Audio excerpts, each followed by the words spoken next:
नमस्कार, आप देख रहे हैं आज तक। मैं हूं आपके साथ रोहित सरदाना। शाम के 5 बजने वाले हैं और वक्त हो गया दंगल का। फ्रांस इन दिनों इस्लामिक कट्टरपंथ के खिलाफ मोर्चा ले रहा। बीते 15 दिनों में वहां 2 ऐसे आतंकी हमले हुए जिनसे दुनिया सन्न रह गई। पहले एक टीचर का गला काटकर हत्या कर दी गई और फिर कल चर्च में 3 लोगों पर हमला। टीचर ने अभिव्यक्ति की स्वतंत्रता के तहत इस्लाम के पैगंबर का कैरिकेचर दिखाया था और उसी के बाद से यह सारा हंगामा शुरू हुआ। यूरोपीय देशों और अमेरिका के साथ साथ फ्रांस का भारत ने भी जोरदार तरीके से समर्थन किया। भारत का समर्थन यह कहकर है कि आतंक का कोई जस्टिफिकेशन नहीं हो सकता, लेकिन भारत में कुछ लोगों और संगठनों की ओर से फ्रांस के राष्ट्रपति इमैनुअल मैक्रों के खिलाफ विरोध और फ्रांस के बायकॉट के सुर सुनाई पड़ रहे। भोपाल के इकबाल मैदान में कल सैकड़ों लोगों के साथ कांग्रेस के विधायक आरिफ मसूद ने विरोध प्रदर्शन किया। मुंबई में मैक्रो की तस्वीरों को सड़कों पर चिपकाकर उनका अपमान करने की तस्वीरें आई। इसलिए आज दंगल में कुछ सीधे सवाल हम उठाएंगे। हम पूछेंगे कि आतंक तो आतंक है, उसमें मजहब कहां से आ जाता है? फ्रांस में अगर फसाद है तो भारत में उसकी आग क्यों है? पहले रिपोर्ट देखिए, फिर बताते हैं आज दंगल में कौन कौन से मेहमान हमारे साथ। हम ये पैगाम देना चाहते हैं कि सुन ले फ्रांस के राष्ट्रपति, अगर हमारे बस में होता तो हम तेरा मुंह कुचल देते।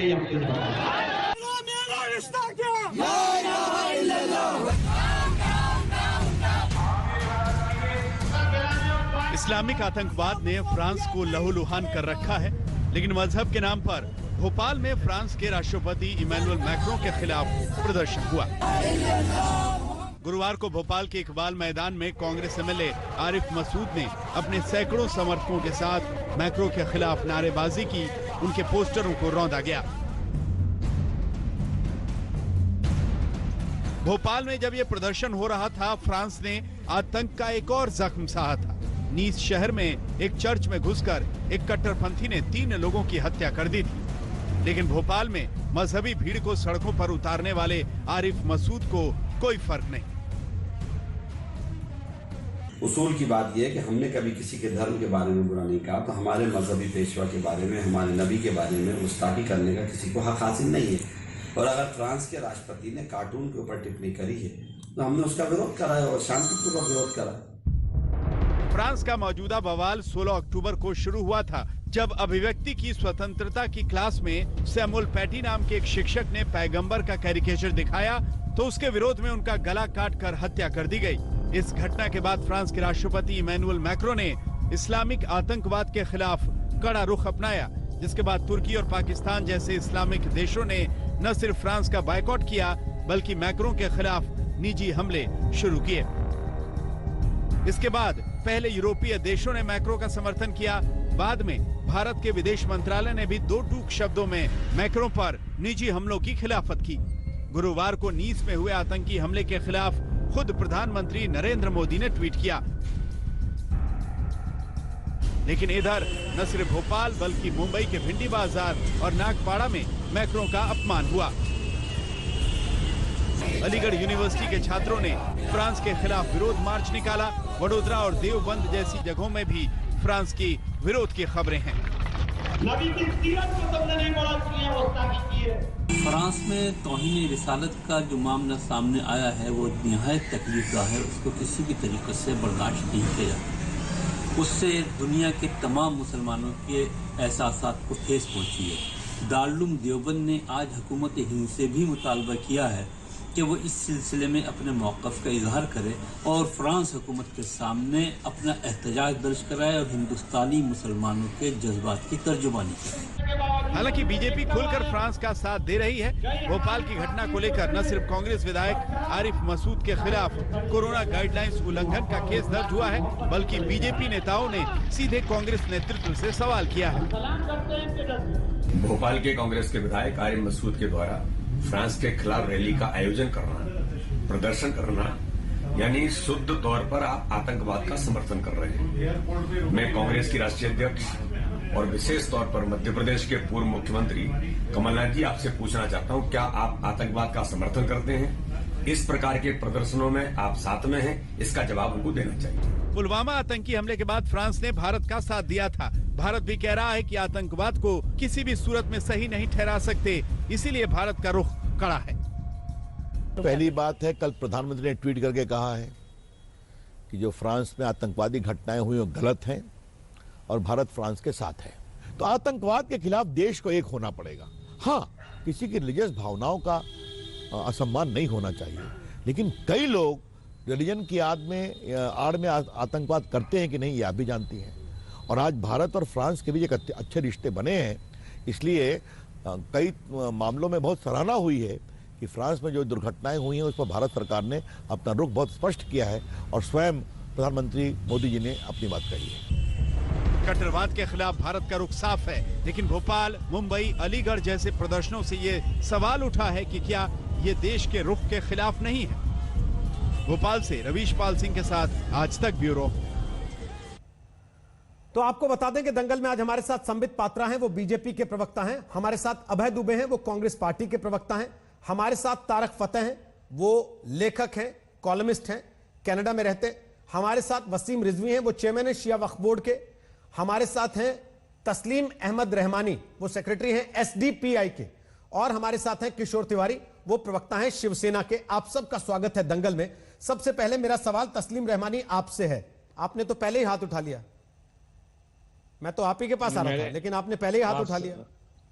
सवाल कर लीजिए फिर बताता हूं। नहीं, मैं सवाल कर ही नहीं रहा। जब आप पहले ही तय करके बैठे हैं कि आपको प्रेस स्टेटमेंट देना है तो आप दे लीजिए पहले, फिर सवाल पूछ लूंगा मैं। नहीं, मेरा सीधा सा एक ही जुमला कहना है कि एक तो मैं तारिक फतेह साहब जैसे किसी भी आदमी के साथ मैं स्टेज शेयर नहीं करता, कोई प्लेटफॉर्म शेयर नहीं करता है। मेरा स्टेटेड स्टैंड है कई साल से, मुझे मालूम नहीं था। आज तारीख का भी यहाँ मौजूद है। तो चले जाइए, नहीं होता। नंबर 1 चले जाइए। दूसरी बात, हाँ मैं जा ही रहा हूँ भाई, आपसे पूछने की कोई जरूरत नहीं है भाई। आप जैसे इंसान से मुझे तो गुफ्तगू भी नहीं करनी, शायद बात नहीं है तस्लीम रहमानी आपसे बात करते हुए। तस्लीम रहमानी, आप अपने आप को एक लिबरल मुसलमान के तौर पे पेश करते हैं हिंदुस्तान में। हूं मैं तो आप नहीं, आपका लिबरलिज्म तो यहीं अभी बेनकाब हो गया ना एक सेकंड के अंदर, जहां आपने कह दिया कि मैं दूसरे इस व्यक्ति के साथ मंच शेयर नहीं कर सकता क्योंकि वो कुछ ऐसी बातें बोल देगा शायद जिनका आपके पास जवाब नहीं होगा। नहीं, ऐसे बात नहीं। और अगर आप वाकई लिबरल हैं और अगर आप वाकई अपने आप को बताते हैं कि आप स्कॉलर हैं, तो फिर बैठ के स्कॉलर तरीके से बहस कीजिए ना, सुनिए, चर्चा कीजिए उनके साथ। दिक्कत क्या है इसमें? और अगर आपको लगता है आप उनसे बात नहीं कर सकते, मैं हूं ना बीच में, मुझसे बात कीजिए, उनसे मत बात कीजिए सीधे।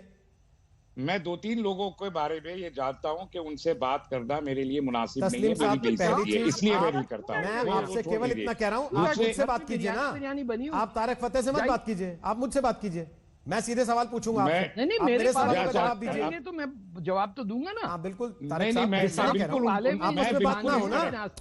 तस्लीम रहमानी, असल में क्या होगा ना कि अब ये समझा जाएगा कि तारिक फतेह की आड़ लेके आप एक बड़े मुद्दे से भाग रहे हैं। नहीं, हरगिज नहीं, मुझे इस मुद्दे से भागने की मैं आज सारा शाम इस मुद्दे पे बात कर रहा हूँ, दोपहर से कर रहा हूँ। भागने की मुझे कोई जरूरत नहीं है, लेकिन एक हमारे यहाँ फारसी में कहावत मशहूर है, जवाब जाहिर बशर खामोश। तो हमको खामोश है, तो हमारे लिए खामोश रहना ज्यादा जरूरी है। अब देख लीजिए, तस्लीम रहमानी, मेरा कहना यह है, मैं आपसे सवाल पूछूं। तारिक साहब थोड़ा सा रुक जाइए, थोड़ा सा रुक जाइए। देखिए, तस्लीम रहमानी, पहली चीज सुनिए मेरी बात। नहीं तस्लीम साहब सुनिए मेरी बात। नहीं तस्लीम रहमानी, पहली चीज तो आपको मैं एक चीज साफ कर देता हूँ। तस्लीम रहमानी, मैं आपको एक चीज साफ कर देता हूँ, इस पैनल पर किसी भी व्यक्ति को, किसी दूसरे व्यक्ति को इस तरीके से बेइज्जत करने की अनुमति मैं नहीं दे सकता। आपको अगर लगता है आपको दूसरे को बेइज्जत करना, आप उठ के जा सकते हैं, मेरी तरफ से आपको कोई रोक नहीं। लेकिन मैं इसको ये समझूंगा कि आप झूठ के लिबरल हैं, फिर आप फर्जी लिबरल हैं। नहीं, आप फर्जी लिबरल हैं। नहीं, फर्जी लिबरल है। मैं आपके सामने कह रहा हूं, पीठ पीछे नहीं कह रहा, मुझे आपके जाने के बाद नहीं कह रहा, आपके सामने बैठ के कह रहा हूं। अगर आप सही मानों में लिबरल होते, दूसरे को सुनने की हिम्मत रखते और बैठ के डिफेंड करते उस आरिफ मसूद को और उस व्यक्ति को जो कि मुंबई में पोस्टर लगवा रहा था सड़क पे मैक्रों के, आप बैठ के डिफेंड करते। पात्रा को जब सुन लेता हूँ और उनके साथ कर लेता हूँ, नहीं, इसका मतलब तो फिर ये हो गया कि आप ही खलीफा हैं और बाकी सारे में से कोई इस लायक नहीं है जिससे बात की जाए। सर ऐसे आदमी से मैं भी बात नहीं कर सकता। मैं तो संबित पात्रा से बात कर लेता हूँ। सॉरी सर, आप मेरे सामने मिसालें मत रखिए। मैं आपको केवल ये कह रहा हूं, अगर आपका इस तरीके का है तो आप इस लायक नहीं है कि आपसे समाज में कोई बात करे। सर प्लीज नहीं, वो आप ठीक है, अकेले वो आप बैठिए, तय अपनी कर लीजिए, तकरीरें लेकिन करिए, प्रेस कॉन्फ्रेंस बुला तारीख कीजिए, फतह कोई और आए तो सुन तस्लीमा लीजिएगा, नसीम से- नहीं तो मैं नमस्ते तारीख आपको। फतह और तस्लीमा नहीं सर, नसीम नमस्ते जैसे है मेरी लोगों तरफ से से बात आपको, नहीं करता। ये मैंने हाथ जोड़े, नमस्कार, धन्यवाद, नमस्ते, बहुत बहुत आभार नमस्ते, आपका। धन्यवाद। दूसरे का अपमान आभार। करने की अनुमति आपको नहीं दे सकता मैं, नहीं, इस तरीके मैं से तो बिल्कुल नहीं। बदतमीजों और ये कहते हुए कि मैं लिबरल हूं तब तो बिल्कुल नहीं, ये आपके नहीं, लिबरल मैं- होने की पोल खोलता है। अभी के अभी खोल मैं चुकी किसी- पोल आपकी, अभी मैं के अभी। किसी बदतमीज ये बदतमीज अरे अभी तो इंसान किसी ने है बात और नहीं मैं की आपसे, बदतमीज इंसान आप के मुंह बदतमीजी नहीं का लगता। सर्टिफिकेट अपने हाथ में लेके अरे बैठे नहीं, हैं और बदतमीजी आप मालूम लगातार है, कर रहे हैं, तब से तारीख बोलना मालूम, शुरू किया इनकी आपने। तारीख मालूम है। आप लगातार बदतमीजी कर रहे हैं, दूसरे को गाली देते हुए, और खुद को आप लिबरल बताते हैं। एक भगोड़ा पेड एंटी इस्लामिस्ट है, उससे मैं बात नहीं कर सकता। आप जिस संगठन के लिए काम करते हैं उसके ऊपर क्या क्या आरोप है तस्लीम रहमानी, उसके बारे में अगर बताने लगूंगा तो लोग आपको भगोड़ा नहीं आतंकवादी कहने लगेंगे, फिर क्या कीजिएगा? भाग गए आप, दूसरे को भगोड़ा बताने आप खुद भाग गए वहां से। बहरहाल ये तस्वीरें हैं अलीगढ़ की, जहां आज प्रदर्शन हुआ। ऐसी ही तस्वीरें आई भोपाल से, जहां कांग्रेस के विधायक आरिफ मसूद ने एक प्रदर्शन रखा। अबे दुबे साहब, आप तो भोपाल में है नहीं, जहां तक मेरी जानकारी है, शायद पटना में ही है, वापस लौटे नहीं होंगे, अभी आप प्रचार में हैं। तो ये पार्टी से पूछ के किया भाई साहब ने जो भोपाल में किया, या अपनी मर्जी से कर दिया? और पार्टी का स्टांस क्या है इस पर?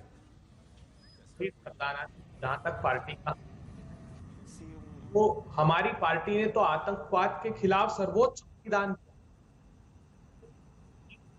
में महात्मा गांधी जी की आतंकवाद से लड़ते हुए शहादत हो, या 31 अक्टूबर 1984 को इंदिरा जी की शहादत हो, कल ही उनका शहादत दिवस है, या 91 में राजीव गांधी जी की शहादत हो, या 2013 में छत्तीसगढ़ में 25 नेताएं हमारे आतंकवाद का शिकार हुए। तो हमने तो सर्वोच्च बलिदान दिया है। कांग्रेस पार्टी किसी भी प्रकार की हिंसा के समर्थन में कतई नहीं है, मगर मैं अपेक्षा कर रहा था कि प्रधानमंत्री आपके विधायक महोदय क्या कर रहे हैं? प्रधानमंत्री जी, आप देखिए, ये आपके विधायक महोदय क्या कर रहे हैं? फिर अभी रविशंकर प्रसाद जी का इंटरव्यू आपने दिखाया, उन्होंने भी वही कहा। रविशंकर प्रसाद जी ने कहा कि हजरत मोहम्मद पैगंबर जी के खिलाफ जो कहा गया है वो भी सही नहीं है और हिंसा भी सही। रविशंकर प्रसाद ने भीड़ लगा के, नारे जुटा के और पोस्टर जमीन पे लगा के एक मित्र देश के राष्ट्रपति के, उनको रौंदने का कार्यक्रम तो नहीं रखा ना साथ में? मैं हतप्रभ हूं। प्रधानमंत्री जी ने फ्रांस पर ट्वीट किया, बड़ी अच्छी बात है, मगर मुंगेर पटना में आए, बिहार में आए तो मुंगेर की तरफ मुंह तक नहीं किया। उनकी तरफ ट्वीट या उनको बोलने की तो ठीक है। अबे जी, बड़ा अच्छा लग रहा है मुझे, आज आपको मुंगेर की घटना की चिंता हो रही है, मुझे बड़ा अच्छा लग रहा है। 3 दिन से आपके नेता जो चुनाव में हिंदू होने का आरोप झेलते हैं हर बार, वो फिर से चुनाव में हिंदू हो गए हैं। लेकिन मेरा सवाल फ्रांस को लेकर है और आपके विधायक को लेकर है, जिसके बारे में आपकी बोलने की हिम्मत नहीं पड़ रही है। आप डरते हैं क्या अपनी पार्टी के विधायक से? मैंने कहा कि आतंकवाद के खिलाफ जो राजनीतिक दल साहस से लड़ा हो। सर, वो लिखित बयान है, वो टेम्पलेटेड बयान है जो हर बार हर जगह दे दिया जाता है। मैं आपके विधायक का नाम लेके पूछ रहा हूं और आप नाम तक लेने से डर रहे हैं अपने विधायक का, क्यों? बयान नहीं, लहू दिया है, लहू इस देश के लिए। क्या बात करते हैं? अगर हिंसा के खिलाफ हम हैं, अभय जी, कोई भी हो, अभय जी, लहू की रॉयल्टी नहीं मांगी जाती है, लहू की रॉयल्टी नहीं मांगी जाती है। जो देश के लिए लहू देते हैं वो रॉयल्टी नहीं मांगते हैं उसकी। मैं आपसे ये पूछ रहा हूं कि विधायक के कारनामे पर आपका क्या कहना है? आप बोल नहीं पा रहे उस पर, क्यों? डर लगता है उनसे आपको? आप उतनी साहस पूर्वक कमलेश तिवारी जो उत्तर प्रदेश में मोहम्मद हजरत साहब के खिलाफ बोला, अभय जी, गलत जगह फंस गया, गलत जगह फंस गए। यहाँ बैठ के, यहीं बैठ के कार्यक्रम हुए और जिस दिन कमलेश तिवारी का गला रेत दिया गया उस दिन भी कार्यक्रम हुआ। आपकी हिम्मत तब भी नहीं थी, आपकी हिम्मत तब भी नहीं थी निंदा करने की। आपकी हिम्मत आज भी नहीं पड़ रही अपने विधायक के बारे में 2 शब्द बोल दें। आप खबर ढूंढ रहे हैं अभी भी कि कैसे छुपा लूं मैं इस बात को कि हाँ, मेरे विधायक के बारे में बात ना हो जाए। मैं भी करता हूं, आप भी करिए। प्रधानमंत्री जी की निंदा उन्होंने मुंगेर के में जो संस्थागत आतंकवाद, 3 दिन से मुंगेर पे कार्यक्रम मैं कर रहा हूं, उसमें 2 दिन बैठा के आपको मौका मैंने दिया कि आप बोलिए उस पर, लेकिन ना, आपको केवल कवर चाहिए अपने विधायक को बचाने के लिए। इतना डरते क्यों विधायक से? क्यों डर रहे हैं अपने विधायक से इतना? अब क्यों डरते हैं क्या आरिफ मसूद से? डरते हैं क्या आरिफ मसूद से? बुनियादी सिद्धांत अहिंसा का है। हम तो अहिंसा परमो धर्म के लोग हैं, हम तो अहिंसा में विश्वास रखते हैं। मुझे बताइए ना एक बात, मैं आपसे कहां कह रहा हूं कि आप अपने विधायक पर हिंसा कीजिए?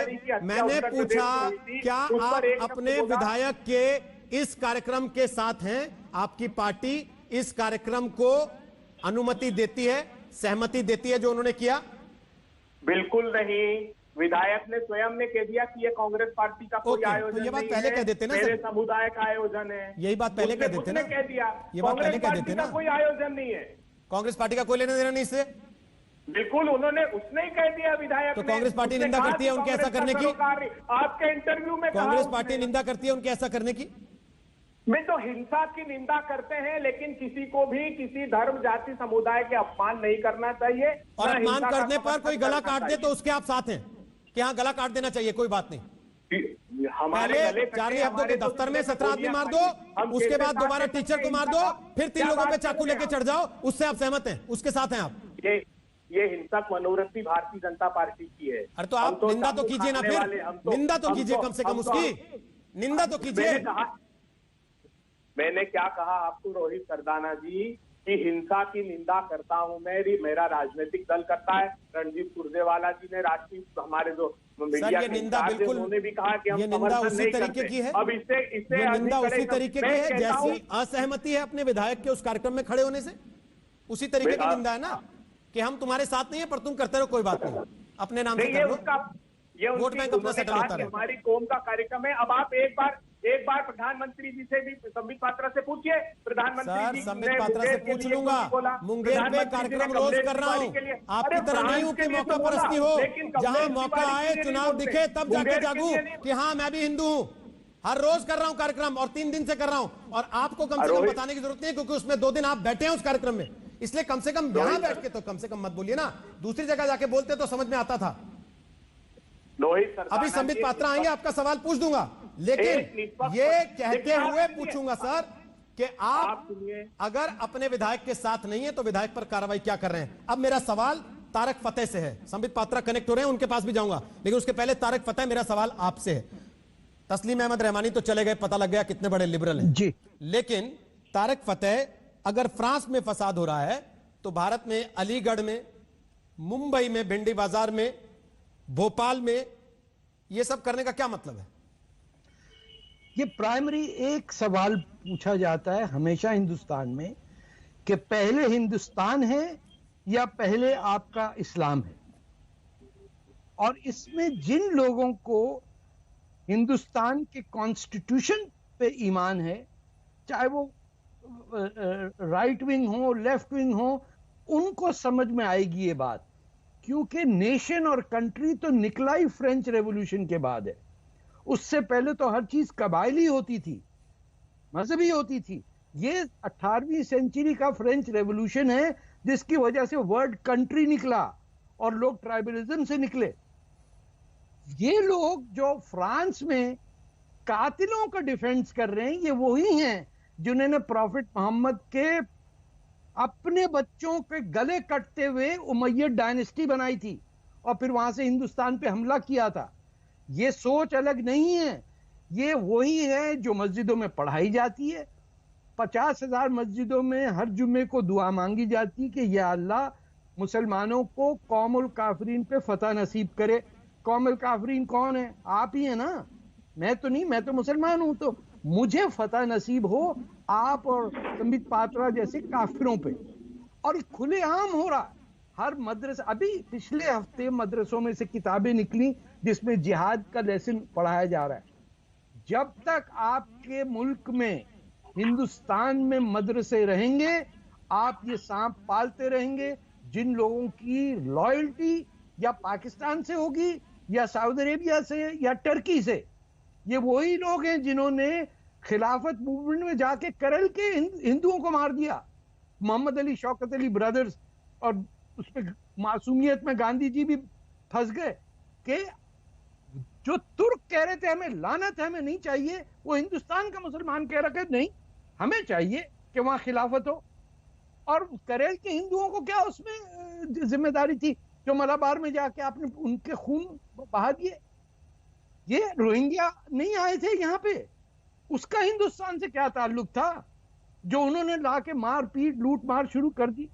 तो अपनी लॉयल्टी या तो उर्दू से रखते हैं ये लोग, या अपना फारसी या तुर्क, इनके जो ये टट्टुओं के घोड़ों के ऊपर जो आए थे बाबर के साथ जो नौकर, ये वो लोग हैं। अगर कोई हिंदुस्तानी है, चाहे वो मुसलमान हो या हिंदू हो या सिख हो, वो तो पहले हिंदुस्तान की बात करेगा ना, कि मेरे मुल्क का क्या फायदा। ठीक, आपके डिफेंस पैक्ट्स हैं फ्रांस से, आपके सारे जहाज उनके चल रहे हैं, आज से नहीं 1955 से मिस्टियर एयरक्राफ्ट, मेरा ये सारे फ्रेंच एयरक्राफ्ट इंडिया चलाता था। ठीक है, अभी आपने वहां से जहाजें लिए और यहां बैठ के आप गालियां दे रहे हैं उसी मुल्क को, ठीक, जो आपका दोस्त है। ओके, संबित पात्रा, भारत ने बतौर एक देश फ्रांस को मित्र माना और फ्रांस की इस लड़ाई में उसके साथ खड़े होने की बात कही, लेकिन भारत के अंदर से ही अगर इस तरीके की तस्वीरें आएंगी तो क्या मैसेज जाएगा दुनिया में?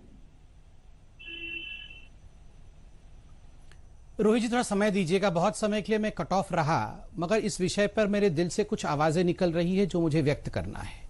आप याद करिए, आज पहली बार नहीं हो रहा, अभी खिलाफत मूवमेंट के बारे में तारिक फतेह साहब ने बताया 1919 से 1924 तक खिलाफत मूवमेंट, लोग शायद जानते होंगे नहीं जानते होंगे, खिलाफत मूवमेंट मतलब ओटोमन एम्पायर, तुर्की में खलीफा कौन बनेगा उस खलीफा को लेकर लड़ाई हिंदुस्तान में 1919 में प्रथम विश्व युद्ध के बाद हो रही थी, तो कोई नया कंसेप्ट नहीं है। आप याद करिए, मुंबई के अंदर 2012 में आजाद मैदान में म्यांमार में रोहिंग्यान के साथ म्यांमार के बौद्ध अच्छा ट्रीटमेंट नहीं कर रहे हैं, इसको लेकर 1 लाख से अधिक लोग इकट्ठे हुए थे। अमर जवान ज्योति को किस प्रकार डेसिक्रेट किया गया था मुंबई के आजाद मैदान में, गोलियां चली थी, लोग मरे थे, वो भी हमें याद है, इंडिया का कुछ लेना देना नहीं था। तो ये आज कोई पहली बार नहीं हो रहा है। इस कंसेप्ट को कहते हैं उम्मा। उम्मा मतलब जो अभी कांग्रेस के प्रवक्ता ने कहा कि हमारी पार्टी नहीं चाहती थी, मगर हमारी पार्टी के ऊपर हमारे जो विधायक हैं आरिफ मसूद, वो चाहते थे कि उनके कौम के लिए वो करें, तो पार्टी से ऊपर कौम, देश से ऊपर कौम, और पूरा कौम जो विश्व का है उसके लिए हम पहले खड़े होंगे, बाद में पार्टी और देश का संविधान आता है, इसको उम्मा कहते हैं। और इसी उम्मा के लिए खिलाफत से लेकर अभी तक की लड़ाई ये चल रही है। दूसरी बात, आप याद रखिए, हम कोई साधारण लड़ाई नहीं लड़ रहे हैं। फ्रांस के साथ हमारा करार है, फ्रांस ही नहीं पूरे विश्व के साथ हमारा करार है। मोदी जी आज आतंकवाद के खिलाफ G20 हो चाहे अन्य जो द्विपक्षीय या मल्टीलैटरल प्लेटफॉर्म हो, वहां किस प्रकार यूनाइटेड नेशन तक को लताड़ दिया मोदी जी ने कि भैया टेररिज्म का जो डेफिनेशन है वो आप बताइए ताकि विश्व आतंकवाद के खिलाफ लड़ सके। यहां पर अब गला रेते जा रहा है, गला काटा जा रहा है, और आप यहां पर स्ट्राइक कर रहे हैं, आपके विधायक यहां पे स्ट्राइक कर रहे हैं फ्रांस के विरोध में, मैक्रोन के ऊपर पैर रख के चला जा रहा है। क्यों? आपके लिए हिंदुस्तान का संविधान बड़ा है या आपके लिए आपका जो मजहब है वो बड़ा है? मैं पूछता हूं, फ्रांस क्यों गए? आज मैं देख रहा था मलेशिया के पूर्व राष्ट्रपति का बयान, वो कहते हैं फ्रांस में नंगी औरतें घूमती हैं, बहुत कम कपड़े पहनती हैं, ये तो बहुत ही खराब है, कल्चरली दिस इज बैड। अरे भैया, वहां अगर महिलाएं कम कपड़े पहन रही हैं, छोटे छोटे कपड़े पहन के बीचेस में घूम रही हैं, आप क्यों गए हैं वहां बसने के लिए? आप मत बसिए। आप वीजा लेके क्यों जाते हैं? आप घर के अंदर बंद रहिए। अगर महिलाएं वहां कम कपड़े पहन रही हैं तो आप अपने आंखों पर पट्टी बांधिए और अपने देश में रहिए। आप अपने देश को छोड़ के वहां जाइएगा, फिर वहां जाके कहिएगा अरे तू हिजाब पहन, तू क्यों स्कर्ट पहन के घूम रही है, ये स्कर्ट तो अच्छी बात नहीं है। कमाल है, मतलब आप जाके वहां सरिया कानून लाइएगा। और ये वही लोग हैं जो याकूब मेमन तीन अदालतों से गुजरता हुआ फांसी चढ़ता है, तो ये लोग उसके जनाजे में लाखों में जाके हाजिर होते हैं। लेकिन डॉक्टर पात्रा, कि अल्लाह याकूब मेमन को आप जो है जब विदेश नीति की बात आती है, भारत और फ्रांस के रिश्तों की बात आएगी, तो उसमें तो कम से कम कांग्रेस बीजेपी की एक नीति होगी कि नहीं होगी? देश की सरकार और विपक्ष की या कोई भी राजनीतिक पार्टी होगी उसकी एक नीति होगी कि नहीं, जो देश की नीति है? या उसमें भी एक तय किया जाएगा कि विधायक जो अपनी कौम के हिसाब से करेगा और प्रधानमंत्री को जो कहना है कहते रहे, हमको कुछ नहीं लेना उससे? देखिए रोहित जी, मैं इसको बिल्कुल स्पष्ट रूप से उत्तर देता हूं, बुरा लगेगा, मैं पॉलिटिकली करेक्ट होने की कोशिश भी नहीं करूंगा। रोहित जी, हम 4 भाई यहां बैठे हुए हैं, आपको क्या लगता है ये 100 साल के अंदर हिंदुस्तान कहां तक था? हिंदुस्तान अंकोरवट तक, अंकोरवट से लेके कहां तक हिंदुस्तान था? ये सारे देश हमारे थे, मतलब ये देश तो बाद में बने। ये फट के कट के हिंदुस्तान आज इतना क्यों रह गया है? क्योंकि हमारे अंदर जयचंद, कोई बाहर से नहीं, हमारे अंदर जयचंद बैठे हुए हैं। अभी आपने इतने देर तक कांग्रेस के प्रवक्ता को पूछा कि फ्रांस में जो हुआ उसके खिलाफ एक शब्द तो बोलो, नहीं बोल पाए। अभी शिवसेना के भाई बैठे हुए हैं, तिवारी जी नाम है इनका, नहीं बोल पाएंगे। अभी पूछते हैं तिवारी जी वो उसी का साथ देंगे जो अन्याय कर रहे हैं। ठीक है, क्योंकि चंद वोट चाहिए। रोहित जी प्लीज, रोहित जी ये थोड़ा सा अभय जी बहुत देर से विचलित हो रहे हैं और पॉलिटिकली करेक्ट होने की कोशिश। अभय जी बहुत देर से विचलित हो रहे हैं, वो आपकी बात पे रिएक्ट करना चाहते हैं। बहुत नहीं विचलित हूँ और विधायक पर नहीं बोले, लेकिन आपकी बात पर तो बोलेंगे ना। सच्चाई बोल रहा हूँ। वो अपने विधायक पर भले ना बोल रहे हो, आपकी बात पर बोलना है उनको। रोहित जी कंप्लीट कर रहा हूँ। हाँ पूरा कीजिए फटाफट से, फिर अभय जी के पास जा रहा हूँ, बोलिए। नहीं कोई बात नहीं, वो बोले। मैं इतना ही कहना चाहता हूं रोहित जी कि हमारा देश इस प्रकार संकुचित क्यों हुआ, क्योंकि हमारे देश के अंदर जो जयचंद है वो हमेशा ही अपने चंद वोटों, सिंहासन के फायदा के लिए हमने दूसरों का साथ दिया है। आज ये बैठ के फ्रांस के आतंकवादियों का साथ दे रहे हैं क्योंकि उनको लगता है उससे ये मध्य प्रदेश में और बिहार में चंद वोट पा जाएंगे। ठीक है, अच्छा, अभय दुबे उससे वोट नहीं मिलेगा साहब, उससे ये देश फिर टूटेगा, यही होगा। ठीक है, अभय दुबे अपनी बात कहना चाहते हैं। अभय जी ब्रेक के बाद आता हूं, तो आप विस्तार से अपनी बात रखिएगा और किशोर तिवारी के पास भी चलेंगे। शिवसेना जिसका रुख बीजेपी के साथ रहते हुए कुछ और रहा है, क्या अब कांग्रेस के साथ आने के बाद कुछ और हो गया? एक छोटे से ब्रेक के बाद लौट रहे हैं। आप देख रहे हैं आज तक, दंगल जारी।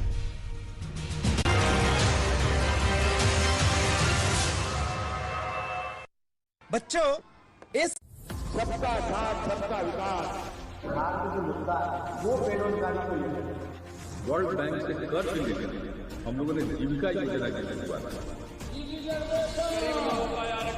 जनता को पीड़ा है। कोसी सोन के विनशवा से गौवा थरथराइल बा, जतिया के झोली करके सब वोटर के बहकाइल बा। बिहार के किस्मत लिखे के टाइम आइल बा, देखिए सिर्फ आज तक पर।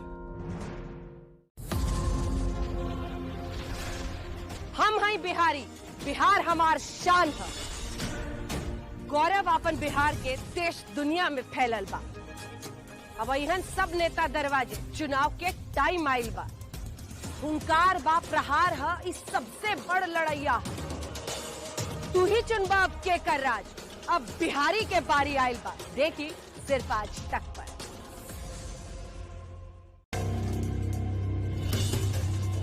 गंगा जी के ई पार चाहे ऊ पार, केकरा नसीबवा में आता बाहर। दाहड़ से हर बरस दहल जाए थे, अब की तक कोरोना लॉकडाउन से भी छटपटाई थे। तब वो जात पे डालबा वोट कि काम ला करबा चोट। आपके हिसाब से काम हुआ है? बहुत अच्छा। जो नई पीढ़ी के नेता सब आ रहे हैं, क्या उम्मीद लग रहा है उनसे? पहले काम देखना चाहेंगे। आ गई है बिहार की किस्मत लिखे के टाइम, देखी है बस आज तक पर। हम हैं बिहारी, बिहार हमार शान है। अब यहन सब नेता दरवाजे चुनाव के टाइम आइल बा। गंगा जी के ई पार चाहे ऊ पार, लबई बिहार चुनाव के सब समाचार।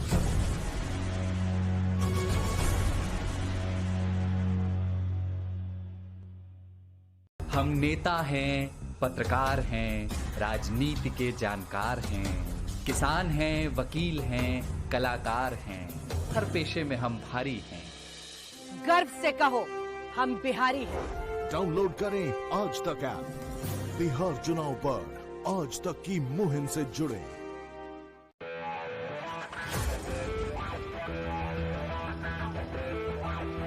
बिहार में चुनाव है, रोजगार पर तनाव है। लॉकडाउन के बाद जो लोग अपने गांव वापस आए लेकिन अब उनके पास काम नहीं है। कौन वैक्सीन बांटेगा, कौन सत्ता की फसल काटेगा। वादों की भरमार है, गीतों का प्रचार है और आज तक भी तैयार है। बुलेट रिपोर्टर शाम 7:30 बजे सिर्फ आज तक पर। आज तक के वीडियोस देखिए HD क्वालिटी में भी आज ही YouTube पर सब्सक्राइब कीजिए आज तक HD चैनल, सबसे तेज सबसे ज्यादा। आज तक पेश करता है बिहार चुनाव पर एक खास गाना रितेश पांडे के साथ। पटना बोल रहा है, छपरा बोल रहा है, अरे बिहार बोल रहा है, आज तक बोल रहा है। अरे बाबा क्या चाहिए? चुनाव। फिंगर पे फिर से तेरे लगेगा निशान, बटन दबेगा जब वोटिंग होगी ऑन। नीतीश, तेजस्वी, पप्पू और पासवान, मोदी, अमित शाह बड़े परेशान। तीर अरे सोचो ना किसको वोट देना है यार। अच्छा, ओहो, देखो जो काम करेगा ना उसी को वोट देना। भैया बिहार में तो मुद्दे बड़े हैं, चुनाव में ये नेता तो दर पे खड़े हैं। सरकार वही बनती है, जनता जिसको चुनती है, दिन रात लोगों के काम खूब करती है। ऐसी बात है तो लगा ले मुंह पे मास्क, आज तक पे न्यूज देख चुनाव टेलीकास्ट। आज तक बोल रहा है। अरे बाबा क्या चाहिए? चुनाव। अरे बाबा ये जनता है, उल्लू ना बनाइएगा। चुनाव के सब समाचार देखा तो बस आज तक पर। नमस्कार, मैं राजीव सिंह। हम नेता हैं, पत्रकार हैं, राजनीति के जानकार हैं, हम मजदूर भी हैं, किसान हैं, वकील हैं, कलाकार हैं, हम हर पेशे में भारी हैं। गर्व से कहो हम बिहारी हैं। जुड़िए आज तक की इस मुहिम में। रजिस्टर करें www.aajtak.in पर। बिहार चुनाव पर आज तक की मुहिम से जुड़े।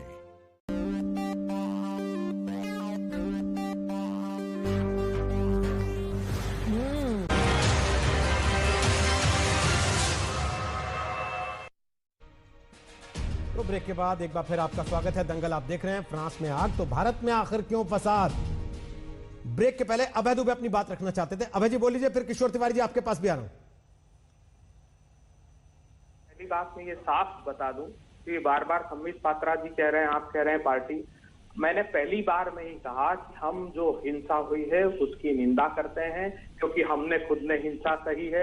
विधायक ने जो कुछ किया है वो कांग्रेस पार्टी के बैनर पर नहीं किया है, और फिर भी कांग्रेस पार्टी को लगता है कि वो ऐसा कोई बयान दिया है, क्योंकि मुझे पता है रविशंकर प्रसाद जी ने भी उसी प्रकार का बयान दिया है। मुख्तार अब्बास नकवी ने भी अपने मित्रों के बीच वही बात की, भारतीय जनता पार्टी को साहस हो तो मुख्तार अब्बास नकवी जी को सामने लाकर बात कराएं। एक बात, ये जो संबित पात्रा जी की पार्टी और इनका जो स्वभाव है ये ऐसा ही रोहित जी आज से 400 साल पहले सुनिए सेंट्रल यूरोप में यही हुआ था। धर्म के नाम पर सत्ता हथियाने को लेकर स्विट्जरलैंड से लेकर जर्मनी तक 10 करोड़ लोगों का कत्लेआम हुआ। इनका स्वभाव मिडिल ईस्ट में आज जो वो कुछ हो रहा है। किसने किया था वो कत्लेआम अभय जी? सुनिए किसने किया था? रोहित सरदाना जी, ये यही चाहते हैं। सर मैं आप ही से पूछ रहा हूँ, आपने जिक्र लाया तो मैंने पूछा कि किसने किया था वो कत्लेआम। धर्म के आधार पर प्रोटेस्टेंट और कैथोलिक ने किया था, और यहाँ जो शिया सुन्नी में चल रहा है वैसा ही स्वभाव इन भारतीय जनता पार्टी के लोगों का है। ये झगड़ा तो शिया सुन्नी का नहीं हो रहा सर अब। ये मसला अभय जी, आपको लगता है ये मसला धर्म की लड़ाई का है या ये मसला आतंकवाद के खिलाफ लड़ाई का है? आप इसको कैसे देखते हैं? देखिए, मैं ये जानता हूं कि ये मैंने कहा ना, आतंकवाद का तो हमने सबसे बड़ा दंश झेला है, और ये जो कुछ धर्म के नाम पर किया जा रहा है वो जस्टिफाई नहीं किया जा सकता। हम उसकी घोर निंदा करते हैं। और विधायक ने अगर ऐसा कोई कथन कहा है, क्योंकि मैंने विस्तार से नहीं देखा, उन्होंने उनका वो वक्तव्य जरूर सुना, अगर ऐसा कुछ कहा तो कांग्रेस पार्टी उसका आपने उतना ही सुना ना सर जिसको आप डिफेंड कर सकते थे। आपने वो नहीं सुना कि ये फ्रांस नहीं हिंदुस्तान है, इस बात को याद रखें। वो आपने नहीं सुना। बहरहाल कोई बात नहीं सर, ठीक है, वो तो लेकिन मैं एक बात तय करता है इंसान की कितना सुनना है कितना नहीं। आप बोल लीजिए। नहीं रोहित सरदाना जी, देखिए मैं ये स्पष्ट रूप से भारतीय जनता पार्टी से पूछना चाहता हूँ, ये तो संस्थागत आतंकवाद था जो मुंगेर में हो गया। मैंने देखा मुंगेर की तरफ प्रधानमंत्री जी ने मुंह तक नहीं किया। भारतीय जनता पार्टी के लोग वहां की जनता को ठहराते रहे कि वो हिंसा फैला रहे थे। इन्होंने सारे स्टेटमेंट दिए कि जनता ने क्या असामाजिक। रोहित जी, मुझे आपत्ति है इस बात से, घोर आपत्ति है, प्लीज। और आखिरी बात, वो जो कमलेश तिवारी की हुई थी उस पर प्रधानमंत्री जी ने बोला था, वो सेम फ्रांस जैसी घटना थी, वो भी आतंकी घटना थी जो हिंदुस्तान में हुई थी। हम किसी भी प्रकार के चलिए मैं इसका जवाब देता हूं। पक्षधर नहीं है सर। कमलेश तिवारी का जब गला काटा गया था उस समय आपने क्या बोला था, जरा वो भी याद करके बताइएगा मुझे। संबित पात्रा बोलिए फटाफट। किशोर तिवारी जी वेट कर रहे हैं बहुत देर से, आपके पुराने मित्र हैं, बहुत दिन बाद आज आपके साथ आए। संबित फटाफट से। देखिए मुझे बहुत आश्चर्य हो रहा है कि यहाँ मुंगेर की घटना को आतंकवादी घटना बताकर फ्रांस के गला काटने वाले घटना के साथ यहाँ कंपैरिजन किया जा रहा है। कि नहीं, एक सेकंड सर, मैं कंप्लीट करूं कि फ्रांस में जो हुआ है वो मुंगेर में जो हुआ है। रोहित भाई, इस प्रकार से डिबेट नहीं हो सकता है। मैंने शांति से सुना। ये क्या है? आप खत्म करें तो रोहित भाई, इनकी आवाज को कम करिए जरा। अभय जी, वो वेट करते रहे ना आपकी बारी में, आप खत्म करें तो वो बोले। रोहित भाई, रोहित भाई, ये इस प्रकार से डिबेट कैसे होगा? ये हर बार हम लोग बोलेंगे तो ये कांग्रेस वाले चिल्लाते रहेंगे, ये उचित नहीं है। आप इनकी आवाज को कम करिए जरा। आप बोलिए संबित पात्रा, वो आप बोल रहे हैं। अरे वो सुनते हैं, सुनना जानते हैं वो। बोलिए आप। देखिए रोहित जी, हर चीज में एक हिंदू इक्विवेलेंस ढूंढ के लाना कि हिंदू भी उतना ही बड़ा आतंकवादी है जितना कि फ्रांस में हुआ। मुंगेर में भी हिंदू आतंकवादियों ने मारा और वहां मुस्लिम आतंकवादियों ने मारा। ये जो इक्विवेलेंस ढूंढने की कोशिश की गई है, ये जो कांग्रेस पार्टी इक्विवेलेंस ढूंढती है तुरंत फ्रांस को, नहीं, आप बिल्कुल, आप चुप रहिए और आप माफी मांगिए। आपने कहा कि मुंगेर में आतंकवाद हुआ, वही आतंकवाद फ्रांस में हुआ। क्या कंपेयर कर रहे हैं आप? क्या कंपेयर कर रहे हैं आप? यहाँ हिंदुओं को आतंकवादी बनाने में लगे हुए हैं। नहीं, आप यहाँ हिंदुओं को आतंकवादी बनाने में लगे हुए हैं। आप जैसे गद्दारों के कारण और आप जैसे जयचंदों के कारण देश का ये हाल हुआ है। ये आप जैसे, मैं तो बोलता हूँ, बिहार के लोग भी देखे और मध्य प्रदेश के लोग भी देखे, ये हिंदुओं को आतंकवादी बता करके फ्रांस के साथ कंपेयर कर रहे हैं। फ्रांस में जो हुआ उसका मुंगेर से क्या लेना देना है? ठीक है, मुंगेर के विषय पे मैंने कल भी बोला, हमने उसकी निंदा की। आप बता रहे हैं फ्रांस में जो आतंकवादी घटना हुआ वही आतंकवादी घटना मुंगेर में हुआ। ये किस प्रकार का कंपैरिजन है? देखिए रोहित जी, मैं कंप्लीट कर रहा हूं रोहित जी, मैं कंप्लीट नहीं कर रहा। आप लोग आपस में लड़ते रहेंगे, दूसरा आदमी बोल नहीं पाएगा। कोई बात नहीं। किशोर अभय जी, क्या होता है ना, आप स्काइप पर हैं अभय जी, आप जितना चिल्लाएंगे आवाज उतना डिस्टॉर्ट होगी आपकी। इसलिए मैं बार बार कहता हूं कि स्काइप से जब आप बात करते हैं, कम से कम उससे बात करने का एक तरीका होता है, एक मैनर होता है। सर, आप लोगों को मुझे बताना पड़े हर रोज, तो ये कोई अच्छी बात तो नहीं है ना अभय जी। अभय जी, आपने पूरा बोला, मैंने सुना। अब आप चाह रहे हैं कि पूरी तकरीर आरिफ मसूद से बड़ी आप कर दें। सर, फिर भी आरिफ मसूद को नहीं ढक पाएंगे आप। वही उत्तर प्रदेश में हुआ था। आप ठीक है, आपने कह लिया ना। कितनी बार उसी बात को दोहराएंगे अभय जी? इनको आवाज कम करिए। कितनी बार दोहराएंगे अभय जी उसी बात को? इनकी मैं 5 बार दोहराएंगे अभय जी उसी बात को? बोल लिया ना आपने। ठीक, संबित पात्रा बोलिए, फटाफट से पूरा कीजिए, मुझे किशोर तिवारी के पास जाना है। अरे मैं तो फटाफट ही चाहता हूं, ये फटाफट करने कहां देते हैं। पहली बात है, देखिए मैं बहुत दिल से पूछ रहा हूं, चाइना का इतना बड़ा भी एग्रेसिव एटीट्यूड रहा, आपने देखा? कोई भी ये जो इनका एमएलए हो, मुस्लिम एमएलए या कोई भी मुस्लिम संगठन ने, चाहे वो मुंबई में हो चाहे किसी और जगह में, उन्होंने राजा एकेडमी हो, उन्होंने ये बॉयकॉट चाइना करके कोई फतवा जारी किया, किसी प्रकार से आंदोलन किया कि लेट अस बॉयकॉट चाइना? नहीं, बॉयकॉट फ्रांस। क्या मतलब है? मतलब आप इंडिया से ज्यादा प्यार उम्मा से करते हैं। आपको केवल प्यार है तो शरिया से है, आपको हिंदुस्तान के कॉन्स्टिट्यूशन से नहीं है। और कमलेश तिवारी को मारने वाले आतंकवादी थे और उन आतंकवादियों को फांसी तक पहुंचाने का काम, उनको आज जेल के पीछे पहुंचाने का काम हमने किया है। प्रोटेक्शन देने का काम उनको कांग्रेसी कर रहे थे। कमलेश तिवारी के खिलाफ कांग्रेसी बोल रहे थे। किशोर तिवारी के पास जा रहा हूं। कमलेश, आप दोनों की आवाज कम करते हुए किशोर तिवारी जी, मैं 2012-13 में जो घटना हुई पूरी मुंबई में, बाल ठाकरे से जब पूछा गया, उन्होंने कहा सेना मेरे हाथ में दो तो मैं सबको सीधा कर दूंगा। आज शिवसेना सरकार में होके भी ये सब देख रही है? नहीं, ये देखिए रोहित जी, आपके चैनल पर बोलने मिला आज संबित पात्रा रहते हुए, इसलिए मैं आपका आभारी हूं। मैं एक बात क्लियर कर देता हूं, फ्रांस के खिलाफ भारत के महामहिम पंतप्रधान जी ने जो स्टैंड लिया है उसके साथ शिवसेना खड़ी है, और संबित पात्रा ने तो इसके लिए हमें अभिनंदन करना चाहिए।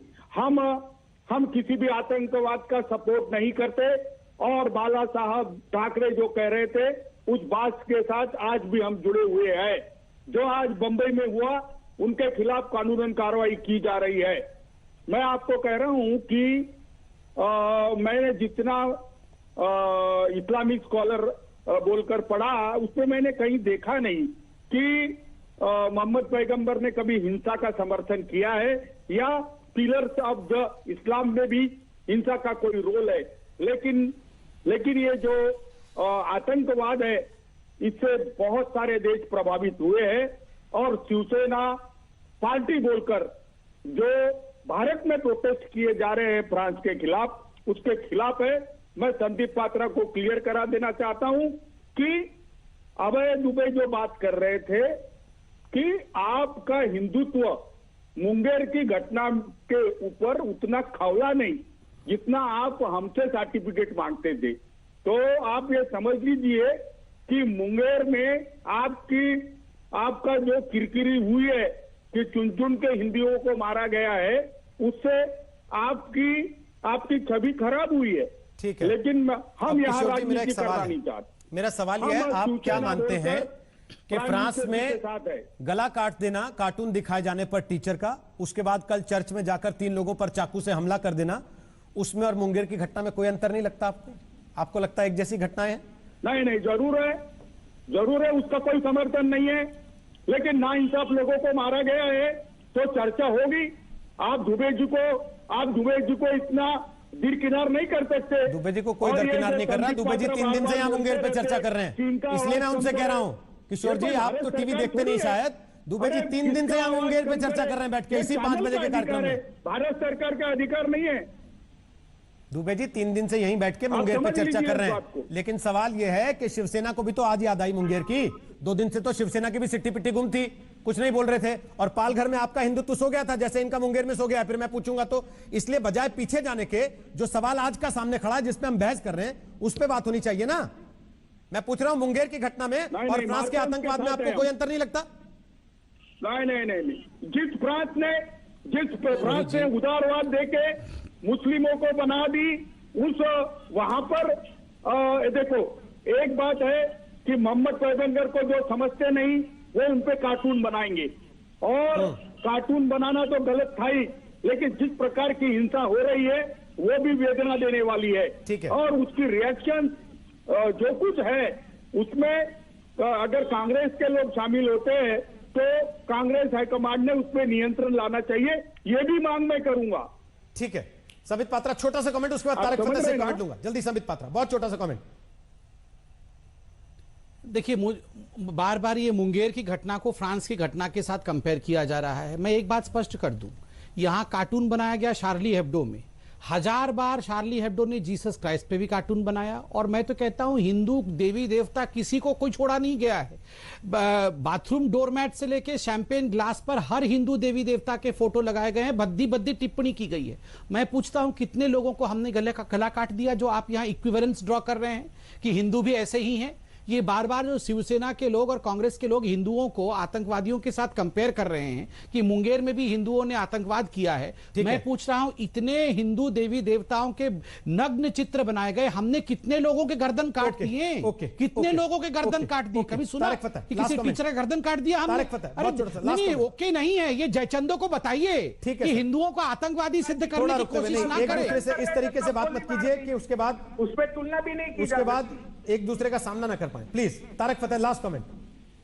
देखें, ये हिंदुस्तान का प्रॉब्लम है और उसे खुद सॉल्व करना पड़ेगा। ना हिंदुस्तान से मुसलमान जाने वाले हैं कहीं, यहीं रहने वाले हैं, लेकिन मुसलमानों को अपने पास कुछ तो लीडर पैदा करने पड़ेंगे जो मदरसों से बाहर हों, जो मौलवियों की दाढ़ियों से आजाद हों, या सच बोलना सीखें। ये क्यों नहीं हम तय कर रहे कि हिंदुस्तान में 1000 साल के बाद भी हम हिंदुस्तानी नाम अपना नहीं रखते, हम चुन के अरब नाम रखते हैं, तो हम दगाबाजी हिंदुस्तान से करते हैं। ये हमें सोचना पड़ेगा कि क्यों हमारे यहाँ जफर नाम है और विजय नाम नहीं है मुसलमानों का। ये सारा मसला है कि लॉयल्टी किसकी तरफ है। ये जिस दिन हमें बताया जाएगा बच्चों के कि तुम्हारा पहला जो कागज है वो कॉन्स्टिट्यूशन ऑफ इंडिया है, वो कुरान शरीफ नहीं है। कुरान शरीफ आएगा मुल्क के बाद, क्योंकि मुल्क जो है, जो हिंदुस्तान है, उसमें हर धर्म के लोग रहते हैं। वहां धर्म के नाम से कानून नहीं बन सकता। ये छुप छुप के मदरसों के अंदर बैठ के लोगों को हिंदुओं के खिलाफ नफरत फैला के, जो भी मुसलमान आके यहाँ कहता है आपके टीवी पे कि हमारे मस्जिद में ये नहीं होता, वो झूठ बोल रहा है। मस्जिद में शुरू ही होते हैं हमको कि गंदा हिंदू, 10 एक मुसलमान 10 हिंदू को खा जाए, ये तो तालीम है। ये हम क्यों झूठ बोल रहे हैं? कब हमें होश आएगा कि हम मुंह सर झुका के कहें हमसे क्या गलती हुई? हम इस देश में पैदा हुए, पहले हिंदू होते थे, अब मुसलमान हो गए, कुछ तो प्यार करें। ठीक है, कभी तो कहें कि हम भारत माता की जय। ये कैसा हिंदुस्तानी कल्चर है कि एक 20% लोगों को आजादी है हिंदुस्तान से प्यार करने की अलग, कि नहीं हिंदुस्तान मुल्क नहीं हमारी उम्मत है। ठीक है, नहीं, ये नहीं चलेगा। ओके, समय समाप्त हो गया। हालांकि अभय दुबे, कुरान पहले या संविधान पहले? आखिरी कमेंट, बहुत छोटा सा बस। संविधान पहले, किसी को हिंसा की इजाजत नहीं है और कांग्रेस पार्टी हिंसा का कभी समर्थन नहीं कर सकती। फ्रांस में जो हिंसा हुई है उसकी हम निंदा करते हैं खड़ी, और धार्मिक भावनाएं भी किसी को आहत करने का अधिकार नहीं है। ओके, बहुत साफ सुथरे शब्दों में आपने कह दिया, बिना इफ एंड बट लगाए, और यही होना भी चाहिए। कोई अगर मगर नहीं होना चाहिए, यही अगर मगर सारे विवाद की जड़ है। छोटा सा ब्रेक ले लें। जो सवाल हमने पूछा आज आपसे, उस पर जवाब आपने क्या दिए, ब्रेक के बाद बताएंगे। आप देखते रहिए आज दंगल आखिरी पड़ाव पर।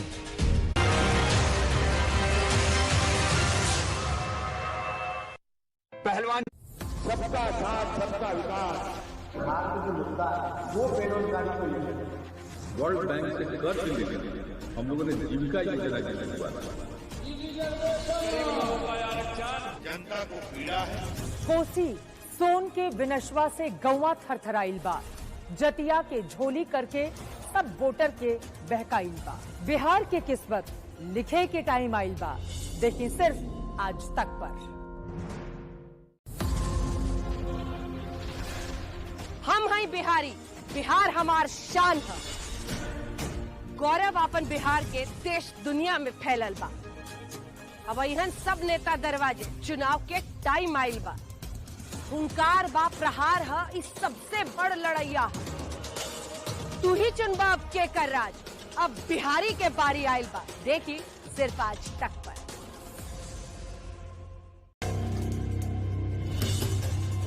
गंगा जी के ई पार चाहे ऊ पार, केकरा नसीबवा में आते बाहर।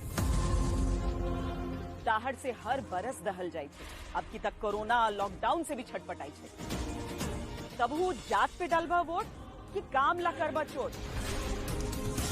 आपके हिसाब से काम हुआ है? बहुत अच्छा। जो नई पीढ़ी के नेता सब आ रहे हैं, क्या उम्मीद लग रहा है उनसे? पहले काम देखना चाहेंगे। आ गए है बिहार की किस्मत लिखे के टाइम, देखिए हा बस आज तक पर।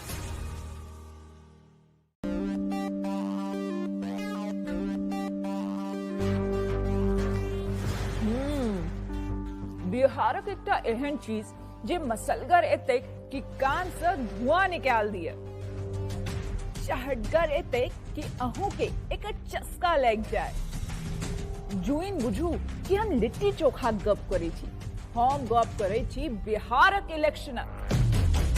देखो बिहार इलेक्शनक सबसे दिलचस्प और निष्पक्ष कवरेज एकेटा आज तक पर।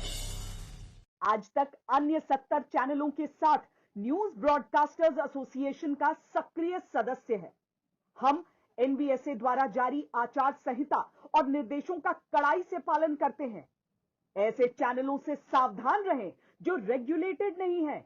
एनबीए का सदस्य होना खबरों की प्रामाणिकता की गारंटी है। हम नेता हैं, पत्रकार हैं, राजनीति के जानकार हैं, किसान हैं, वकील हैं, कलाकार हैं, हर पेशे में हम भारी हैं। गर्व से कहो हम बिहारी हैं। डाउनलोड करें आज तक ऐप। बिहार चुनाव पर आज तक की मुहिम से जुड़े।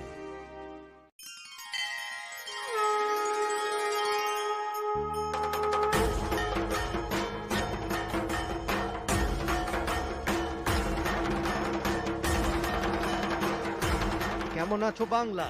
Visit bangla.ajtak.in।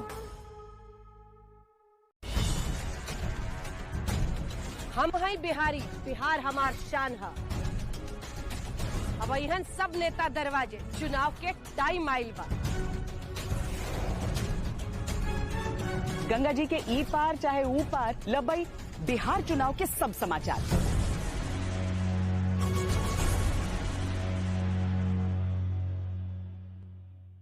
आज तक पेश करता है बिहार चुनाव पर एक खास गाना रितेश पांडे के साथ। पटना बोल रहा है, छपरा बोल रहा है, अरे बिहार बोल रहा है, आज तक बोल रहा है। अरे बाबा क्या चाहिए? चुनाव फिंगर पे फिर से तेरे लगेगा निशान, बटन दबेगा जब वोटिंग होगी ऑन। नीतीश तेजस्वी पप्पू और पासवान, मोदी अमित शाह बड़े परेशान। तीर छाप, ललटेन छाप, कमल छाप, अरे सोचो ना किसको वोट देना है यार। अच्छा, ओहो, देखो जो काम करेगा ना उसी को वोट देना। भैया बिहार में तो मुद्दे बड़े हैं, चुनाव में ये नेता तो दर पे खड़े हैं। सरकार वही बनती है, जनता जिसको चुनती है, दिन रात लोगों के काम खूब करती है। ऐसी बात है तो लगा ले मुंह पे मास्क, आज तक पे न्यूज देख चुनाव टेलीकास्ट। आज तक बोल रहा है। अरे बाबा क्या चाहिए? चुनाव, अरे बाबा ये जनता है, उल्लू ना बनाइएगा। चुनाव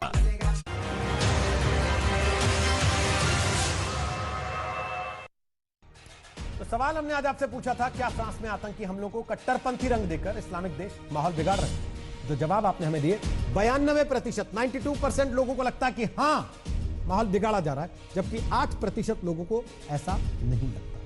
छोटा सा ब्रेक, ठीक 6 बजे हल्ला बोल होगा अंजना के साथ। आप देखते रहिए आज तक।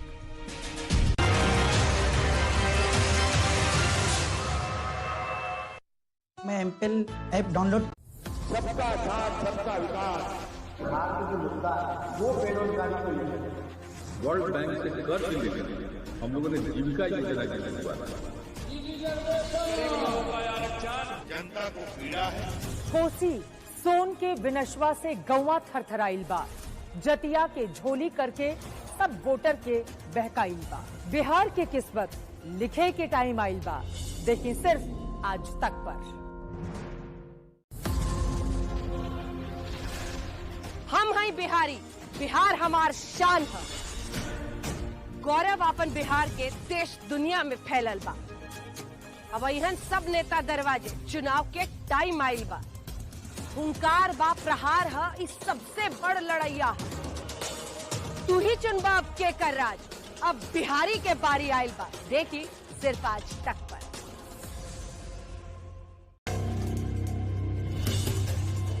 गंगा जी के ई पार चाहे ऊ पार, केकरा नसीबा में आता बाहर। दाहड़ से हर बरस दहल जाए थे, अब की तक कोरोना लॉकडाउन से भी छटपटाई थे। तब वो जात पे डालबा वोट कि काम ला करबा चोट। आपके हिसाब से काम हुआ है? बहुत अच्छा। हम जो नई पीढ़ी के नेता सब आ रहे हैं, क्या उम्मीद लग रहा है उनसे? पहले काम देखना चाहेंगे। आ गए है बिहार की किस्मत लिखे के टाइम। देखिए हा बस आज तक पर।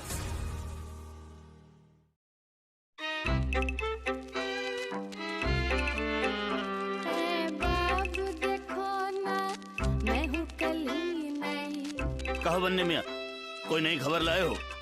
सीआईडी साहब, अगर आप रुपए लाए हैं तो खबर हवा में पंख फड़फड़ाती चली आएगी।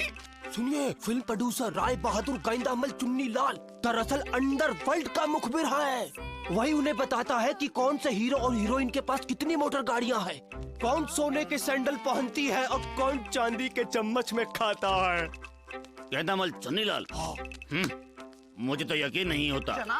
बनने मियाँ सच ही कहता है। 100% सही खबर। अनोरो देवी, ये तो खुफिया खबर है, तुम लोगों को कैसे पता चली? बाबू अब बड़े भोले हो, आज तक नहीं देखते? बने मियाँ भी तो वहीं से खबरें लाकर आपको देता है। अच्छा जी, अनारो तुमने मेरी आंखें खोल दी। आंखें खोल दे, आज तक सबसे तेज। आज तक के वीडियोस देखिए HD क्वालिटी में भी। आज ही YouTube पर सब्सक्राइब कीजिए आज तक HD चैनल, सबसे तेज सबसे ज्यादा। हम नेता हैं, पत्रकार हैं, राजनीति के जानकार हैं, किसान हैं, वकील हैं, कलाकार हैं, हर पेशे में हम भारी हैं। गर्व से कहो हम बिहारी हैं। डाउनलोड करें आज तक ऐप। बिहार चुनाव पर आज तक की मुहिम से जुड़े।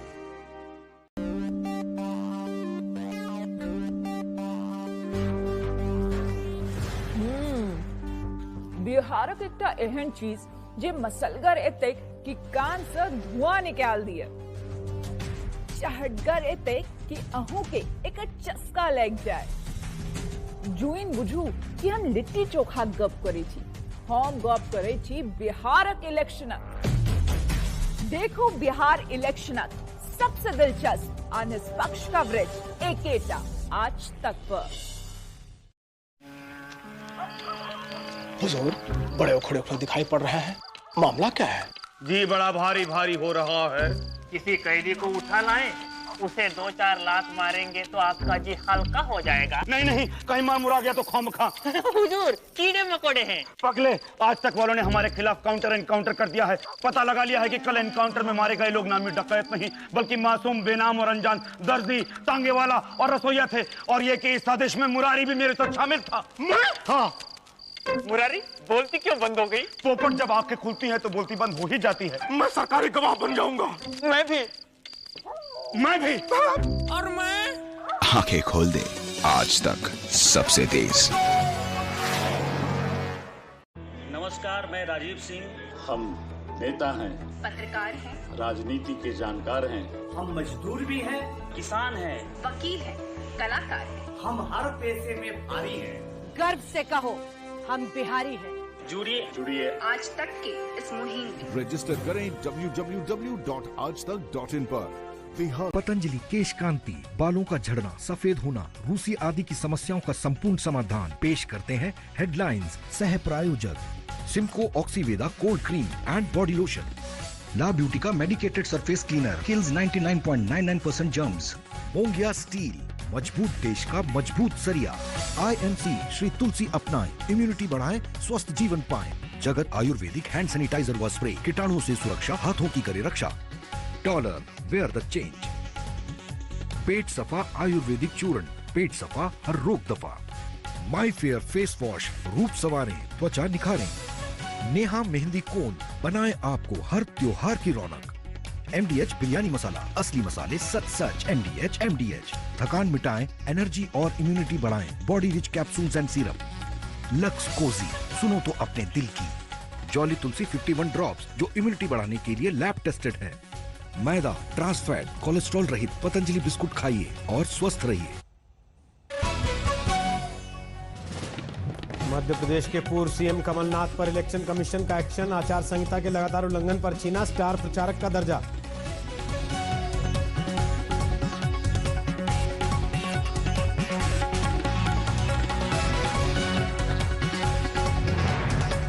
बिहार में दरभंगा की चुनावी रैली में ओवैसी का मुस्लिम कार्ड। कहा उपेंद्र कुशवाहा होंगे मुख्यमंत्री तो मुस्लिम नेता होगा डिप्टी सीएम।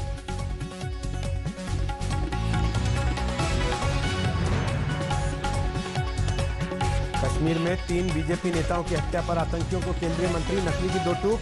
आतंकवाद से राष्ट्रवाद को कुचला नहीं जा सकता।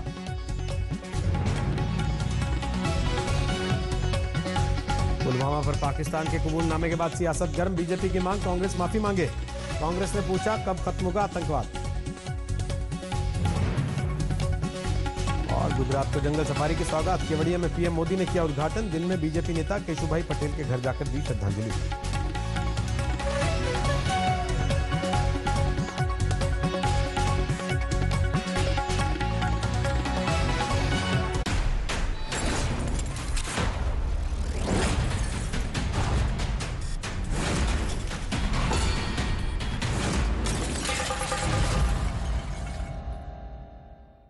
प्रेजेंटेड बाय दिव्य श्वसारी कोरोनी किट, सभी पतंजलि चिकित्सालयों व मेडिकल स्टोर्स पर उपलब्ध।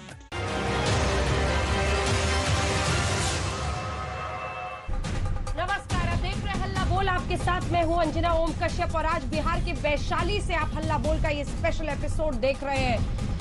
पुलवामा में जब पाकिस्तान ने आतंकी हमला कराया तो विपक्ष ने सरकार को सवालों के घेरे में खड़ा किया, लेकिन अब तो पाकिस्तान ने खुद ही सच कबूला है। वो तमाम सवाल जो पाकिस्तान पर विपक्ष पूछ रहा था उसका जवाब अब सीधा पाकिस्तान से आया है। वो सच कबूला है पाकिस्तान ने, अपने आतंकी साजिशों को अंजाम देने का ऐसा सच जिसके जरिए पुलवामा के आतंकी हमले का कबूलनामा